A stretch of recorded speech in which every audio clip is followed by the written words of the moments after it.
입니다. 자, 지금 이재명이요. 병상에서도 계속 지금 뭐 문자 날리고 있는데 지금 일단 추미애로 어제 이제 단일화가 거의 됐지 않습니까? 네. 뭐 우원식 해봤자 별로 안 될 것 같은데. 근데 오늘 일부의 분석을 보니까요. 지난번에 함성득과 그다음에 저 누구죠? 임혁백 두 사람의 그 비선 대화가 공개되고 난 다음에 이재명이 급격히 어떤 태세를 전환했다. 즉 이게 마침 그 지지층들 사이에서 뭐야 이 지금 대통령하고 뭔가 타협하는 거 아니야? 라는 지금 이야기가 있다 보니까 안 돼. 이제 강성으로 한번 몰아붙여야 될 것 같아.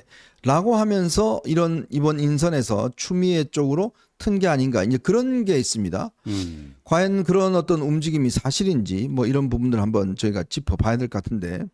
자, 우선 지난번 이제 그 함성득, 그 임혁백 그 비선 대화록이 양쪽이 다 지금 영향을 미친 것 같아요. 양쪽에 더 영향을 미쳤는데 데미지로 따지면은 우리 쪽이 훨씬 크죠. 훨씬 네. 크고 이게 대통령이 정말 이런 말씀을 하신 게 맞는가? 많은 전통적인 우리 쪽 당원들과 지지자들이 굉장히 뭐 한마디로 좀 멘붕에 빠지는 네. 뭐 이런 거였는데 근데 이제 뭐 우리 쪽 데미지가 훨씬 컸는데 이제 역으로 보면 이제 그 저쪽도 이재명이 뭐 이런 거래를 또 대통령하고 하려고 그 자리에 응한 거는 맞는 건 맞지 않아? 그리고 그 한국일보 보도가 나간 그 다음 날 말이죠. 네. 4월 19일에 4월 19일에 이재명과 임혁백과 함성득 3인이 회동했다. 맞아요. 그런 얘기. 그런 기사까지 난 거 네. 아니에요. 근데 이재명은 나중에 그냥 한 줄로만 그걸 부인했어요. 뭐 공식적으로 한 거지 그렇게 뭐 별도의 비서는 없었다라고 하는데 네. 근데 4월 19일에 함성득 임혁백과 3인 회동이 아니다. 이런 부정은 없었어요. 네네. 그럼 뭐 그거 사실상 인정했다는 얘기 아니겠습니까? 네네. 그러다 보니까 민주당 쪽에도 뭔가 찝찝함이 남는 건 분명한 것이죠. 그러니까 이재명도 뭐야 뒷거래 하려는 거야 뭐야 약간 또 그쪽은 그쪽 나름대로 무슨 그런 지적질이 있지 않았나 생각이 됩니다.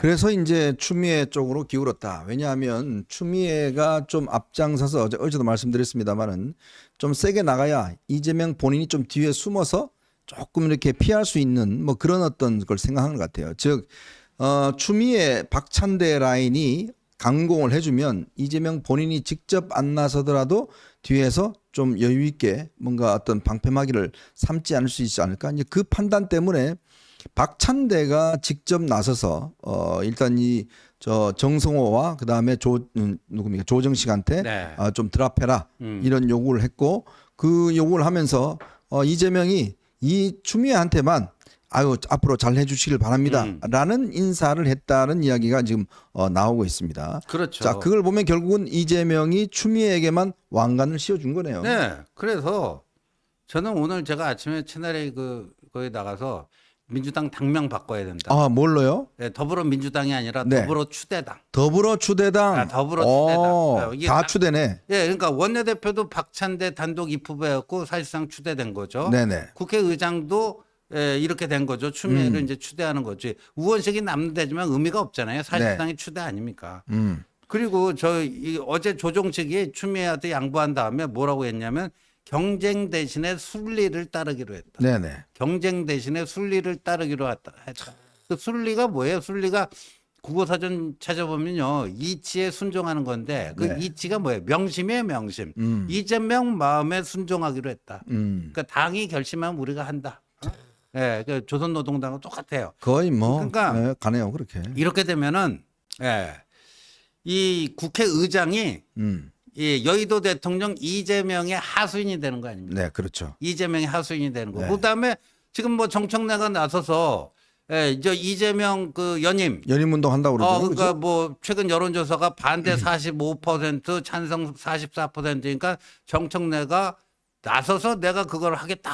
그러니까 이재명 연임 쪽으로 가는 거 아닙니까? 네네. 그러니까 사면타에 추대 사면타. 사면타네요. 원내대표, 국회의장, 당대표 추대. 네. 이게 무슨 뭐 아니 민주라고 그러면 경선을 해야지 민주죠. 경쟁을 그렇죠. 해야지. 네. 경쟁이 사라진 당에 무슨 민주가 있어요. 네. 그러니까 더불어 추대당으로 바꿔야 돼. 딱 맞네요. 더불어 추대당 하면 될 것 같습니다. 그것도 추미애까지 있고. 네.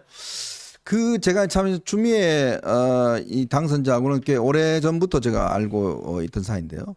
여러분 아마 잘 모르실 것 같아서 제가 이 추미애 당선자 이야기를 좀 해드리면, 원래 추미애 당선자가 이제 대구에서 이제 대구 원래 달성 쪽에서 자랐습니다. 근데 그 아버님이 누구냐 하면 옛날에 김성곤 의원이라고 있어요. 네. 쌍용 관련된 있잖아요.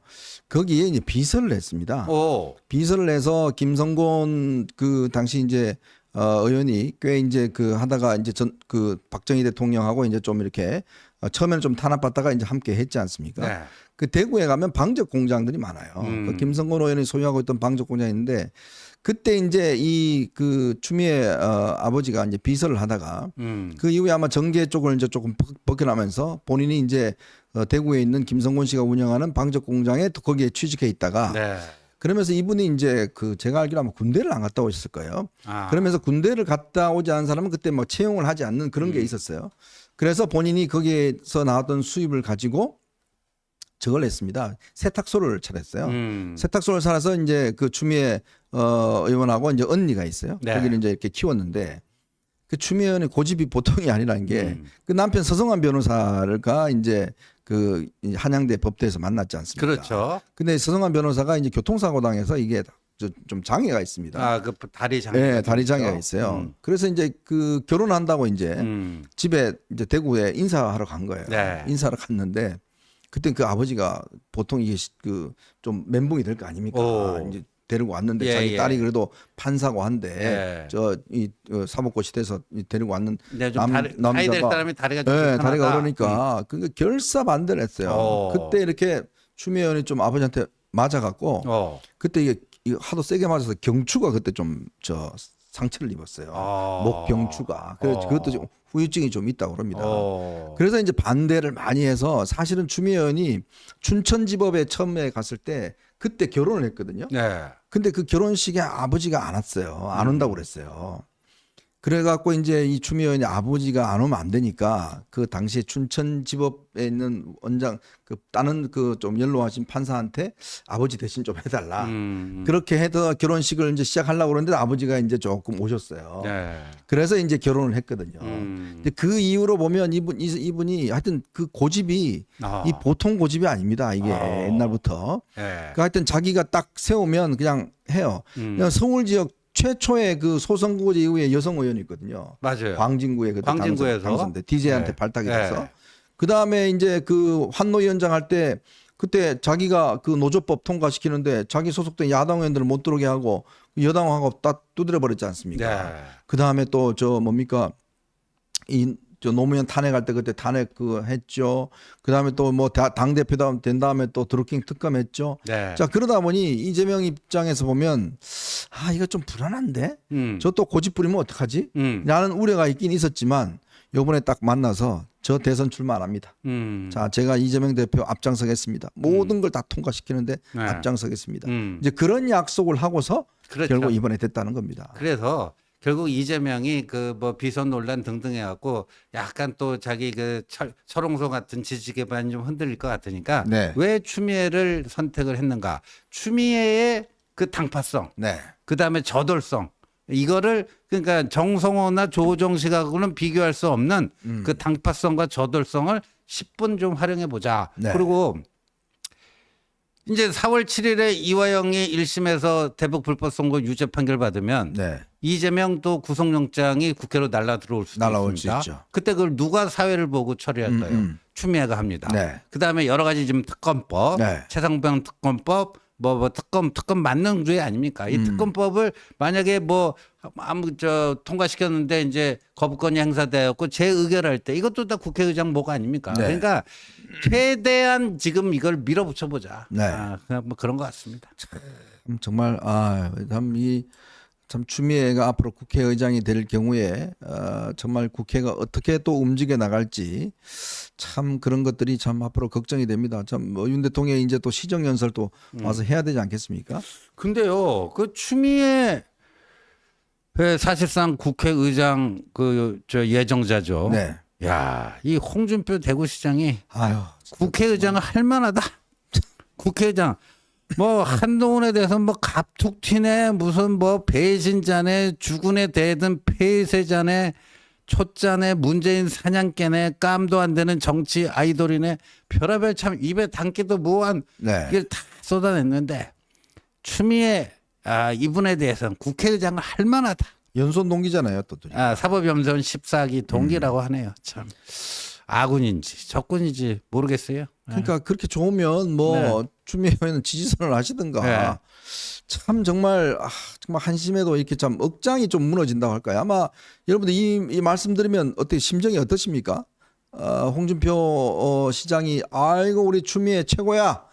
국회의장 할 만해라고 하는데 여러분 할 만한가요? 추미애 저 당선자가 정말 국회의장 할 그런 감입니까? 여러분 감이란 게 딱 보다도 정말 국회의장이라는 자리는 대한민국의 얼굴입니다. 국회의장이라면 정말 중립과 또 이 체어맨이지 않습니까? 그 어떤 국회 운영하는데 공정함 해야 이분은 뭐라고 해서 처음부터 그냥 이거 국회가 무슨 중립이냐? 왜 국회의장을 2000년부터 이 무소속으로 하겠습니까? 그만큼 국회를 중립적으로 운영하라고 하는 관례가 있는 거 아니겠습니까? 근데 그 관례는 다 무시하고 연장자와 최다선인 내가 해야 되는 게 관례다라고 이야기를 하고 있습니다. 그런 추미애 당선자를 정말 대단하다, 할만하다라고 하는 우리 홍준표 시장 뭐 비슷비슷해서 그런가요? 유유상종이라서 그런가요? 정말 이분은 도대체 저는 정체성이 어딘지 정말 의심스러워요. 아니 그러니까 이 정치인의 가장 기본적인 기본이 피하 식별 아닙니까? 네. 이 정도 되면 피하 식별 제대로 하고 있는 거예요, 현정님?